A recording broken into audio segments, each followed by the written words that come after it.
Bliżej prawdy. Kosmos, świadomość, Bóg. Czarne dziury są niesamowicie dziwne. Zakrzywiają przestrzeń i skręcają czas.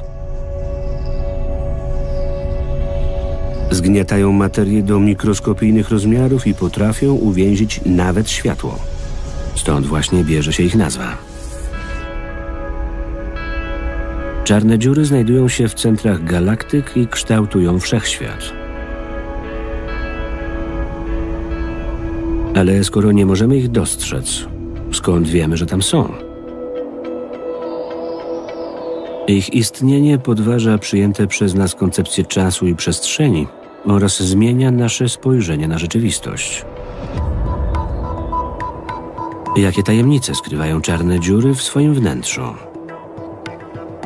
Dlaczego są tak zdumiewające? Nazywam się Robert Lawrence Kuhn i postaram się znaleźć odpowiedź na to pytanie. Dlaczego czarne dziury są zadziwiające?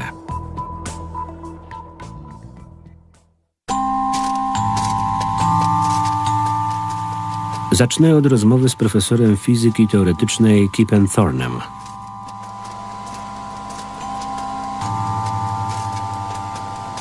Spotkaliśmy się w jego laboratorium, gdzie znajduje się prototyp detektora fal grawitacyjnych. Kip jest światowej klasy ekspertem w sprawach grawitacji, która jest esencją czarnych dziur, zwanych czasami ciemną stroną wszechświata. Mógłbyś opisać strukturę czarnej dziury? Każdy z tych obiektów ma swoją powierzchnię, nazywaną także horyzontem, a w jego środku znajduje się tak zwana osobliwość.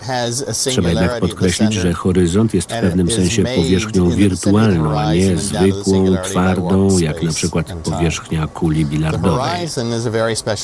Między horyzontem a osobliwością występuje zakrzywiona czasoprzestrzeń. Horyzont ma bardzo specyficzne właściwości. Po jego przekroczeniu nic nie może się już wydostać z czarnej dziury, zbliżając się nieubłaganie ku jej centrum.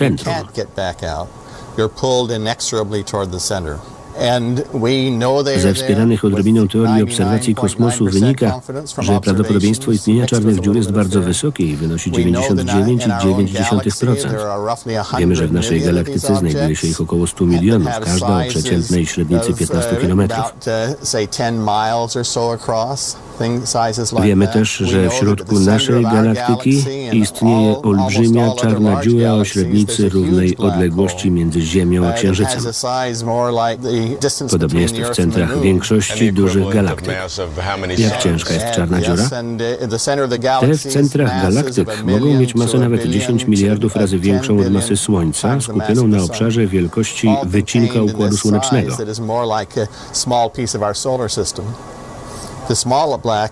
Te mniejsze mają masę około 10 Słońc.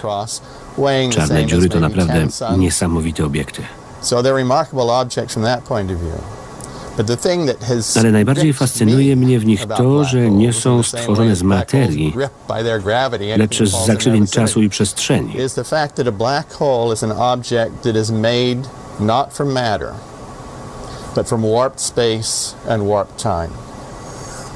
Co to dokładnie znaczy?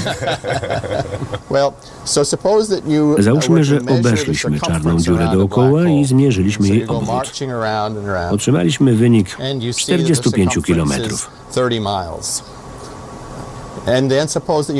Gdybyśmy chcieli wyliczyć z tego jej średnicę, podzielilibyśmy obwód przez liczbę pi i otrzymalibyśmy około 14 km. Ale gdyby zmierzyć tę średnicę, okazałoby się, że z powodu zakrzywienia przestrzeni liczy ona nawet miliony kilometrów. Zgodnie z zasadami geometrii euklidesowej, obiekt nie może mieć dużej średnicy i małego obwodu, ale w tym wypadku założenia o euklidesowości przestrzeni nie obowiązują. Wyobraź sobie, że na środku dziecięcej trampoliny leży kamień o dużej masie,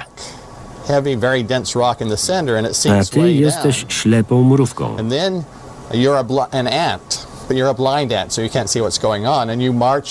Jeśli będziesz maszerował dookoła trampoliny, wyznaczysz jej obwód. Ale kiedy postanowisz zmierzyć jej średnicę, okaże się, że jej wartość jest olbrzymia w stosunku do obwodu. Tak samo jest z czarnymi dziurami. Nie są zbudowane z żadnej materii. Materia znajdowała się jedynie w gwieździe, z której narodziła się dana czarna dziura. Dawno temu w gwieździe trochę cięższej od naszego Słońca wygasła reakcja termojądrowa, po czym gwiazda ta zaczęła się ochładzać, aż w końcu implodowała. Wtedy cała zawarta w niej materia wepchnięta została do jej centrum. Tam uległa zniszczeniu i utworzyła osobliwość. W czarnej dziurze nie ma nic prócz pomarszczonego czasu i przestrzeni.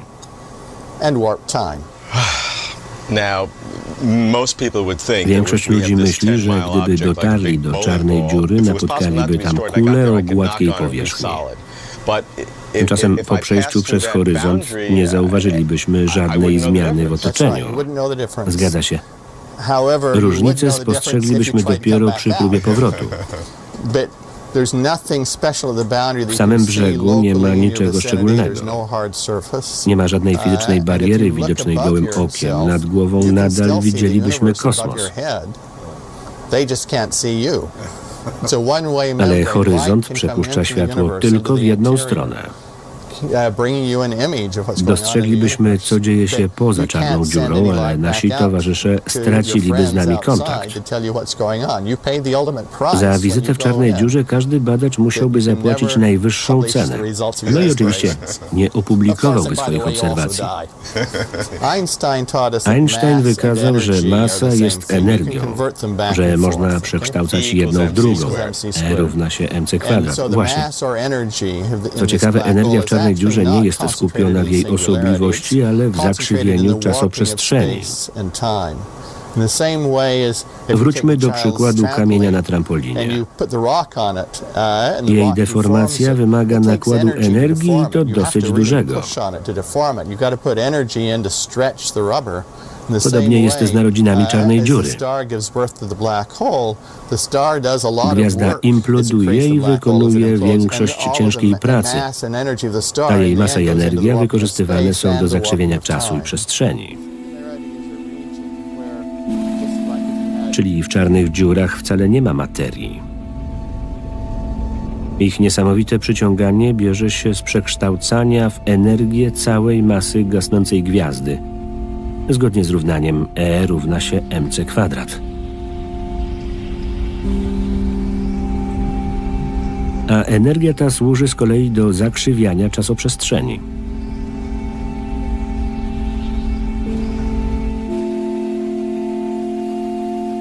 Tajemnice czarnych dziur leżą gdzieś wśród podstawowych praw fizyki. Muszę się spotkać z odpowiednim ekspertem. Moim rozmówcą będzie Leonard Susskind, profesor fizyki na Uniwersytecie Stanforda, jeden z twórców teorii strun. Co istnienie czarnych dziur mówi o prawach fizyki? Koncepcję czarnych dziur znają dziś nawet laicy. Powiedz, dlaczego obiekty te są ważne z punktu widzenia fizyki teoretycznej? Dlatego, że ich istnienie wskazuje na konflikt pewnych zasad, a takie konflikty często są źródłem postępu naukowego. Ścierają się tu dwie teorie, które wydają się wzajemnie sobie przeczyć, a które musimy spróbować jakoś połączyć. Pierwsza to teoria kwantów, skupiająca się na atomach, cząstkach itd., opracowana wraz z zasadą nieoznaczoności na początku ubiegłego wieku. W tym samym czasie Einstein zajął się teoriami dotyczącymi obiektów dużych i ciężkich, czyli grawitacją. Grawitacja króluje w skali makro, a mechanika kwantowa w skali mikro. Czarne dziury należą do obu tych światów. Są wielkie i ciężkie, ale mają jednocześnie własności kwantowe. Dlatego trzeba pogodzić obie te teorie, mimo że zdają się one wzajemnie sobie przeczyć.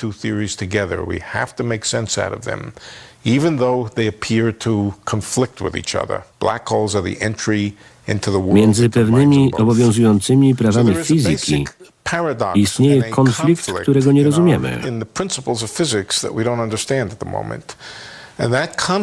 Zgodnie z zasadą zachowania energii, nic nie jest niszczone bezpowrotnie.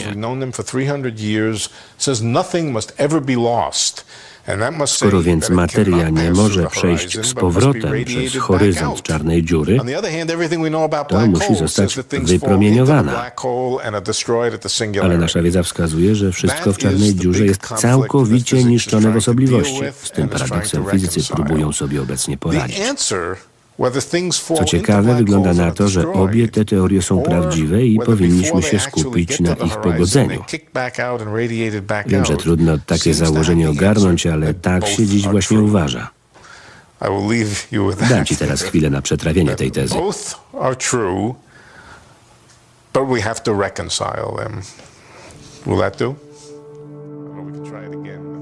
Istnienie czarnych dziur zmusza nas do pogodzenia mechaniki kwantowej, opisującej cechy i zachowania cząstek elementarnych, z ogólną teorią względności, która opisuje cechy całego wszechświata.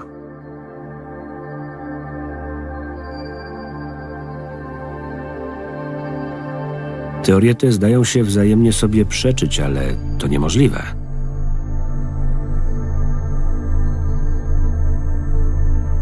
Czy jest więc realne ich połączenie?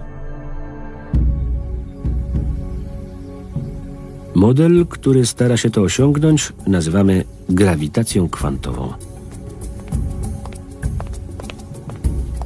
Pracownik Instytutu Badań Zaawansowanych Juan Maldacena w niesamowity sposób opisuje grawitację kwantową i tłumaczy istnienie czarnych dziur.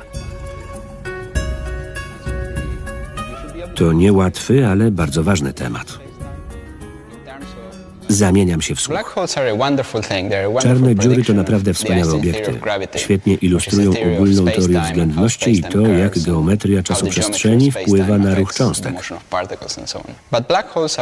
Pomagają nam też zrozumieć grawitację kwantową, bo w ich wnętrzu cała masa gwiazdy skupiona jest na bardzo niewielkim obszarze.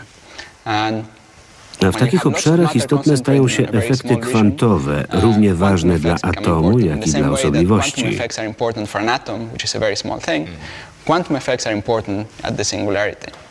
Jedną z interesujących implikacji tych efektów, która przeczy też niektórym klasycznym prawom fizyki, jest zjawisko parowania czarnych dziur.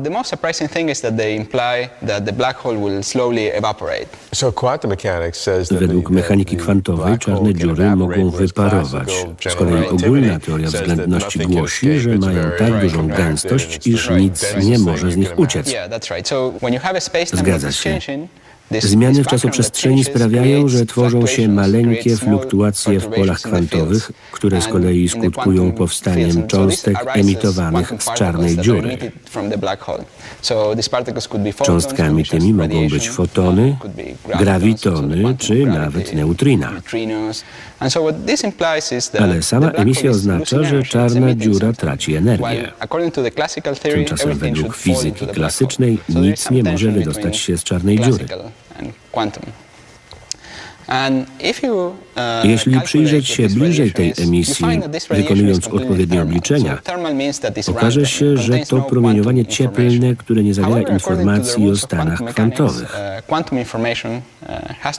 Według zasad mechaniki kwantowej informacje te nie giną, dlatego zdołalibyśmy stwierdzić, co wydostaje się z czarnej dziury. W emitowanym przez czarne dziury promieniowaniu muszą być więc jakieś informacje. W przeciwnym razie trzeba zmienić prawa mechaniki kwantowej. Czy należy to zrobić? Niektórzy badacze, w tym Stephen Hawking, uważają, że zasady mechaniki kwantowej ulegają zmianom w pobliżu czarnych dziur. Z kolei dla zwolenników teorii strun teoria kwantów jest święta. Nie widzą oni powodów, by ją modyfikować. Co więcej, nie wiemy, jak moglibyśmy ją zmienić. Dlatego łatwiej będzie dorobić do niej teorię czasoprzestrzeni i stworzyć kwantową teorię grawitacji.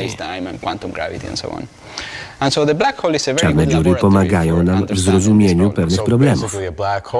Czy dzięki nim badacze wykazali spójność i rozmach teorii kwantów? Tak.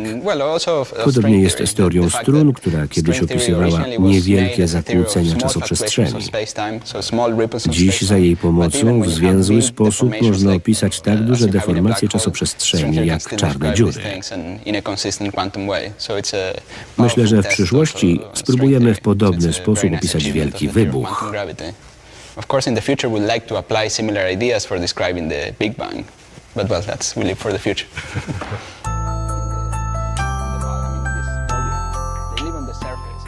Cóż za ambicja. Opisanie wielkiego wybuchu, grawitacja kwantowa i teoria strun za jednym zamachem.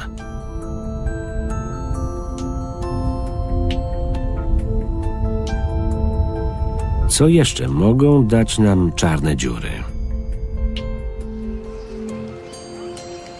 Porozmawiam o tym z Nimą Arkani Hamedem, pracującym na Harvardzie badaczem, którego zainteresowania obejmują teorię kwantów i kosmologię.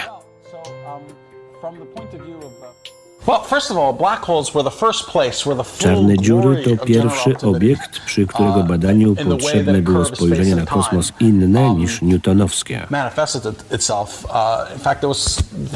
To one ukazały potęgę ogólnej teorii względności.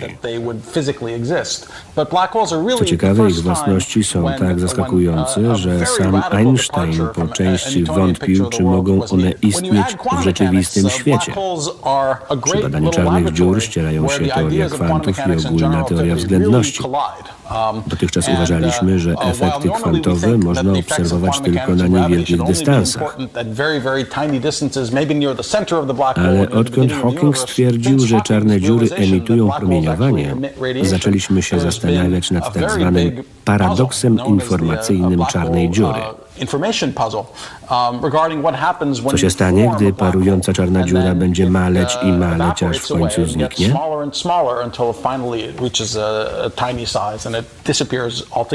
Wydawałoby się, że proces taki można opisać bez użycia grawitacji kwantowej, ale niezastosowanie tej teorii daje absurdalny wynik, który wskazuje, że czarna dziura pochłania i unicestwia informacje o stanie kwantowym.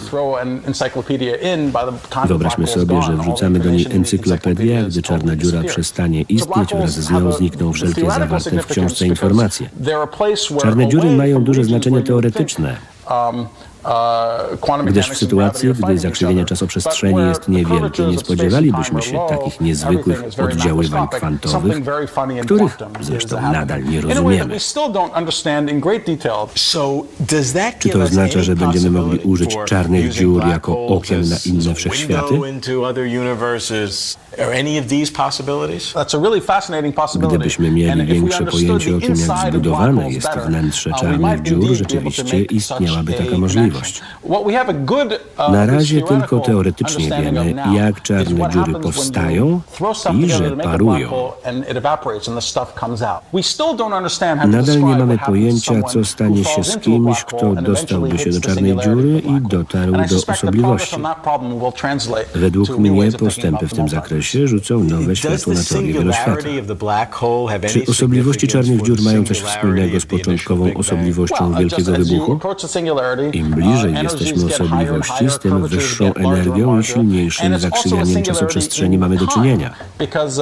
Co więcej, nie da się uniknąć spotkania z osobliwością, ponieważ po przekroczeniu horyzontu nieubłaganie będziemy się do niej zbliżać, podobnie jak w zapadającym się wszechświecie.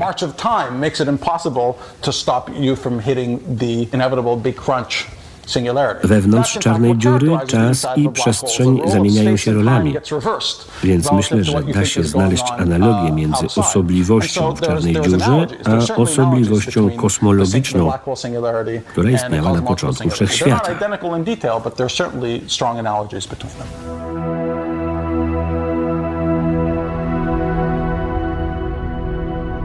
Czarne dziury są dowodem potęgi ogólnej teorii względności, ale wnoszą też wiele do teorii kwantów. Czy mogą przybliżyć nam kulisy powstania wszechświata? Lub wielu wszechświatów? Lee Smolin, pracownik kanadyjskiego Instytutu Fizyki Teoretycznej, ma inne poglądy. Uważa, że czarne dziury mogą tworzyć mnogie wszechświaty i że tłumaczą one znaczne dostosowanie naszego. Twierdzisz, że czarne dziury mogą w jakiś sposób przyczyniać się do powstawania nowych wszechświatów. Jak to możliwe?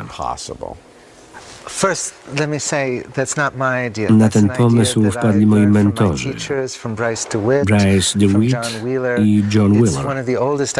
To jedna z najstarszych idei dotyczących grawitacji kwantowej. Gęstość osobliwości powstałej w wyniku zapadania się gwiazdy jest nieskończona, a czas się w niej zatrzymuje. Gdy jednak weźmie się pod uwagę mechanikę kwantową, czas może ruszyć naprzód. Ale dokąd?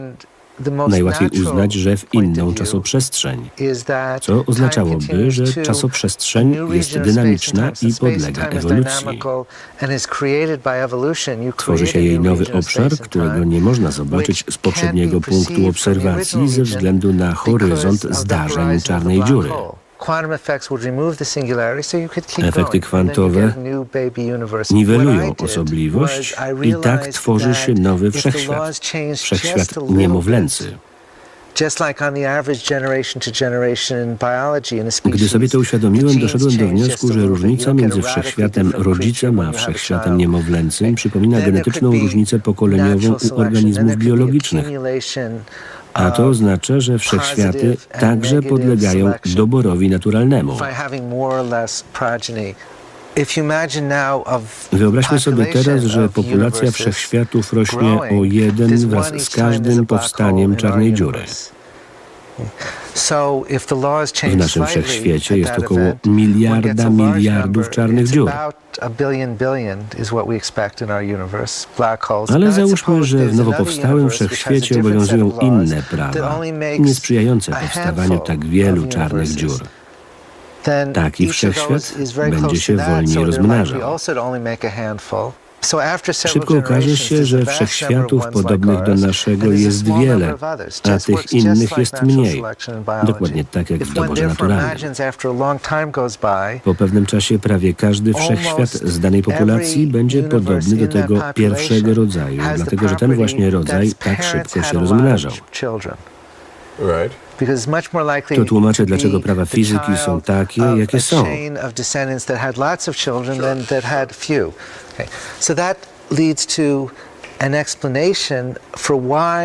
W biologii istnieje koncepcja przystosowania.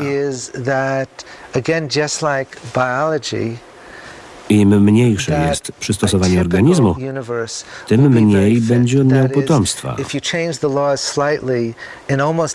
Podobnie jest tutaj. Wskutek każdej zmiany praw fizyki obowiązujących w danym wszechświecie może się zmniejszyć jego przystosowanie. Warto zapytać, dlaczego życie powstało akurat we wszechświecie sprzyjającym czarnym dziurom. Jak to możliwe? Czy osobliwość to miejsce, gdzie czas i przestrzeń ulegają zniszczeniu? To dla nas wielka tajemnica. Myślałem, że masz dla mnie jakąś odpowiedź. Niestety jeszcze nie.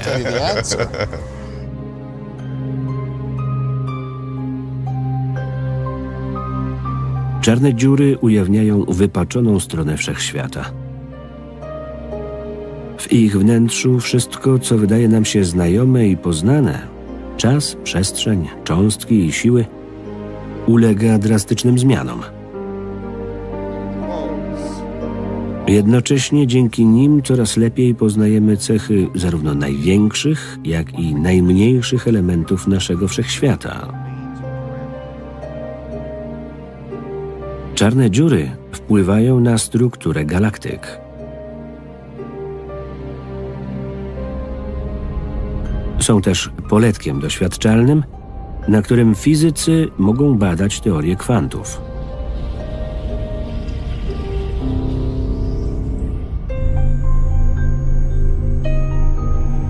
Ale czy to wszystko?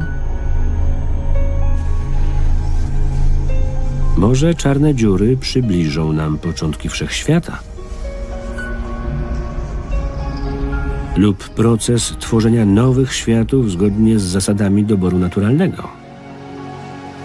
Mimo że nie możemy ich dostrzec, czarne dziury oświetlają nam drogę do prawdy.